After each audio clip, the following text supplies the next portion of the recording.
it's funny when you make a comic book movie, a lot of people find meaning in things where we never meant it. And people read into things in a certain way, but that wasn't. And I'm sorry, but what was the first part of that? Oh, great question. Yeah, thank you. No, we took, what was fun about it was we were able to kind of pick and choose certain elements from the comic book past, the past comic books, and use kind of what we wanted here, and maybe we'll use a little bit of that. So there's a little bit, I guess, of Killing Joke with the idea of a failed stand-up comedian. But another big influence of this movie, and the thing that inspired the original creators of Joker, was the silent film The Man Who Laughed, which is really where this started. It's funny because the co-writer, Scott Silver, emailed me this morning our first emails back and forth. He was saying, congratulations, it's exciting. And he sent me our first emails back and forth. And I was reading them, and it was all about The Man Who Laughed. And I almost forgot that in the process, that being such a big inspiration for us. You prepare for the role because obviously it's a very challenging role from a physical standpoint, both physical and psychological standpoint. I didn't get that. I'm glad you translated. Get that. Well, yeah, I think the first thing for us was the weight loss. I think that's really what I started with. And as it turns out, that then affects your psychology. And so, you really, you start to go mad when you lose that much weight in that amount of time.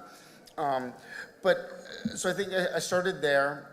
I started with the script, talking with Todd.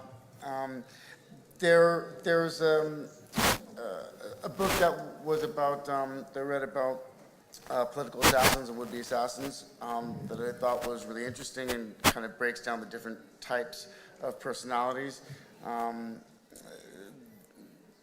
that do those sorts of things. But again, as soon as I started to identify, because I did identify Arthur as a particular personality, particular type, but then I also wanted the freedom to create something that wasn't identifiable. I mean, this is a fictional character, and I didn't want a psychiatrist to be able to identify the kind of person that he was. And we would get into some of the medications or talking about what issues he may have, and we would always feel like, let's step away from that, and we want to have the room to kind of really create what we want. And so there was kind of this balance. But I think I started there, and we were just talking on the boat over one of the, very early on in the rehearsal, I was given the journal that he has, which is journal and joke diary. And that was really helpful because I'd been there for a couple weeks, and I wasn't sure how I was going to start. And Todd sent over this journal.